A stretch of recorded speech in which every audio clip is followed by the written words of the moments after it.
평소 이제 학부모님들한테 하시고 싶었던 어떤 조언이나 당부 말씀 같은 거. 어머니들이 마음이 굉장히 급하세요. 특히 제가 있는 이 동네는 강남 8학군이라서 교육열이 굉장히 높습니다. 그리고 주변 친구들이랑 계속 비교하려고 해요. 특히나 수학 같은 경우는 우리 애는 어디 하고 있다, 누구는 뭘 하고 있다, 그러면서 정작 중요한 완성도를 놓칩니다. 완성도를 놓치고 진도만 빨리 나가려고 하는데, 그거의 폐해가 대표적으로 보이는 게 계산이에요. 계산. 제가 이제 모든 아이들이 시험이 끝나고 나면 저한테 시험지를 들고 옵니다. 시험지를 들고 와서 제가 피드백을 해주는데, 그때 이제 어떤 친구 같은 경우는 내용을 몰라서 틀린 게 아니에요. 뭐 1차 방정식을 풀었다. 근데 이 녀석을 틀렸다. 근데 풀이 과정을 보면 1차 방정식을 잘 풀었어요. 그런데 마지막 마무리에서 계산이 틀립니다. 저희가 이제 계산 문제를 100문제를 주면은 이 100문제를 뭐 공부 못하는 애들 같은 경우는 한 80점만 맞아요. 80개만.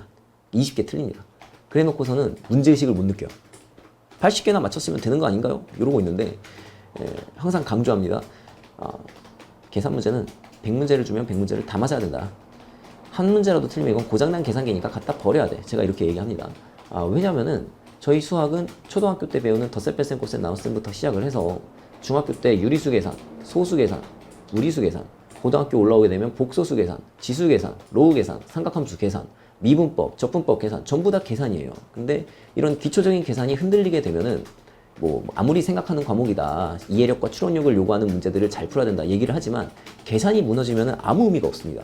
근데 보통 우리 친구들 선행 쭉 뺀 친구들이 그런 계산력에 문제가 있는 경우가 참 많아요.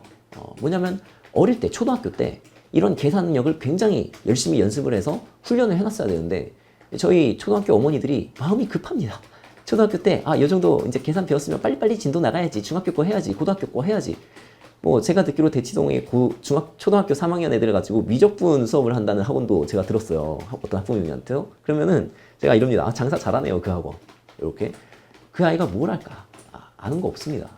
그리고 막 6개월 만에 뭐 초등과정 다 끝내주고 중3까지 과정을 끝내주겠다, 이런 학원들도 제가 상담하다 보면 듣습니다. 그러면은, 근데 점수를 저희 학원에서 보면은 막 10점대 나오고 막 그래요. 완성도가 엉망진창입니다. 그러면은 그런 학생들을 보게 되면 저는 어떤 얘기를 하냐면은 학부모님한테 화가 나요. 제가 학부모님한테. 아이한테 관심을 줘야 되는데 애가 어떤 상태인지도 모르고 그냥 학생을 학원한테 맡겨놓는 거예요. 학원에 보냈으니까, 유명한 학원이니까 그 학원에서 알아서 다 해주겠지? 그러면서 애를 외롭게 놔둡니다. 공부를 하는 거에 대해서. 근데 제가 그래서 저희 학원에서는 무조건 학부모님의 확인 사인이 필요합니다. 받아오게 하고 있어요, 확인 사인을. 그래서 오답노트 한쪽 면에다가 학부모님 사인란을 만들어 놨기 때문에 학원에서 공부한 거, 학원에서 시험 본 거, 숙제한 거 전부 다 확인받아서 부모님한테 사인 받아. 그 공부 잘하는 애들의 특징은 부모님이 학생에 대한 신뢰도가 굉장히 높습니다. 애가 그냥 냅두면 알아서 할 거야. 근데 문제는 이 정도까지 되려면 이런 평소에 이렇게 전교 1등하는 애를 생각해보면 돼요.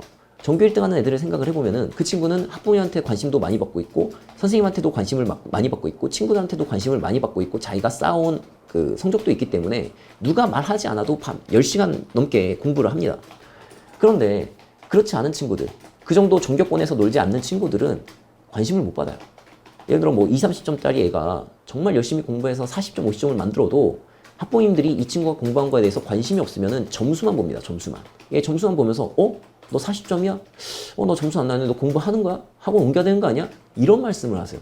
그럼 애는 어떤 생각이 드냐면, 내가 열심히 공부해도 별 변화가 없네, 인정을 못 받네, 친구들한테 얘기해도 친구들도 막 이럽니다. 그냥 그래서 어쩌라고.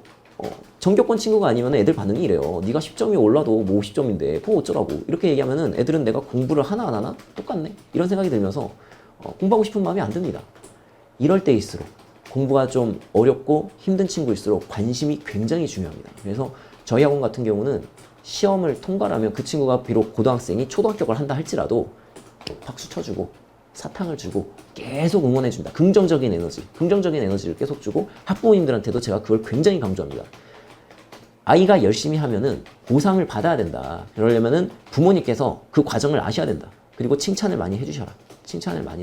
그래야 애가 성적이 계단 쌓듯이 올라가는데, 수학은 계단 쌓듯이 올라가게 될 거고, 뭐 다른 과목처럼 뭐 단기간 공부한다고 해서 100점이 만들어지지 않아요. 근데 이제 수학의 또 다른 특징은 뭐냐면, 수학은 그렇게 점수를 만드는 게 힘들지만 개념도 알아야 되고 문제도 많이 풀어야 되고 시간 내에 푸는 숙달도도 훈련시켜야 되니까 수학은 굉장히 힘든 과목입니다. 공부하기. 근데 그게 점수가 한번 올라가고 나면은 잘 떨어지지 않아요. 떨어지지 않아요. 그래서 제가 학부모님들한테도 늘 당부를 합니다. 80점 이상 나올 때까지 기다리셔라. 그때까지는 계속 관심과 응원을 해주셔야 된다. 이 친구가 저희가 마치 장편 소설 읽는 거랑 똑같아요.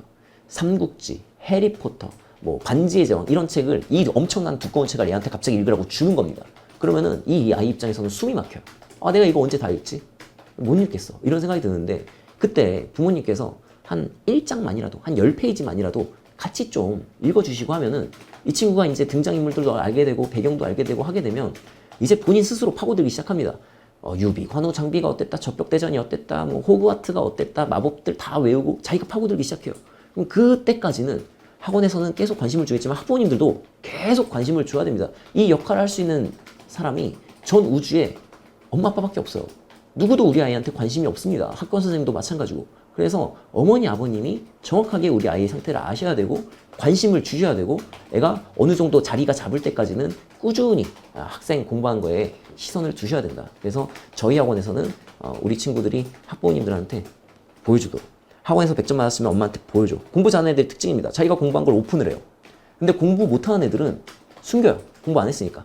그냥 오픈을 해라. 가서 엄마한테 자랑도 하고 엄마 나 이번에 학원에서 100점 맞아서 사탕도 받았어. 그럼 엄마도 기분 좋고 아이도 기분 좋고 서로 기분 좋고 긍정적인 에너지로 올라가게 된다. 어차피 수험 생활을 저희가 피할 수는 없습니다. 그러려면은 좀 기분 좋게 시작을 해야 돼요. 기분 좋게. 공부가 스트레스가 되면 안 되는데 그러려면은 우리 친구들이 일단 수학을 자기 수준에 맞춰서 시작하는 것도 중요하고 그리고 이 친구가 어느 정도 경지에 올라갈 때까지는 심한 문제를 해결할 수 있는 그 정도 능력이 될 때까지는 수학에 대한 재미를 쌓을 때까지는 저희 이제 선생님들 중에는 공부 잘했던 선생님들은 이렇게 표현합니다. 자기는 수학이 제일 재밌었어요. 왜냐? 무슨 퍼즐 푸는 것 같았대요. 퍼즐. 뭔가 미완성인 퍼즐을 내가 알고 있는 개념을 통해서 이렇게 맞춰나가는 수학 잘하는 친구들은 다 어느 정도 그런 느낌을 갖고 있습니다. 아, 이 문제가 내가 도전을 했는데 오래 고민해서 풀어냈더니 막 도파민이 막 나오고 재밌다. 그러면 이제 수학 끝난 거예요. 그렇게 되면. 자기가 이제 막 파고들고 몰입하고 막 1시간 동안 고민도 해보고 그러한 과정을 겪게 되는 겁니다.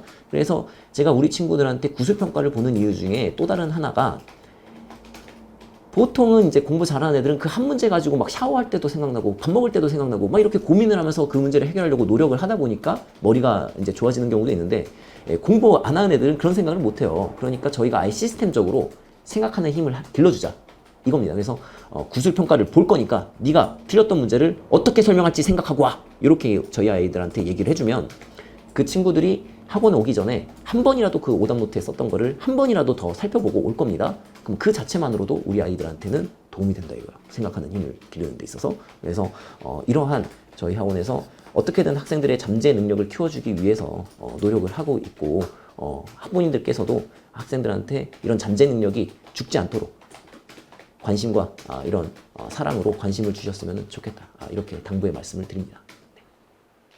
감사합니다.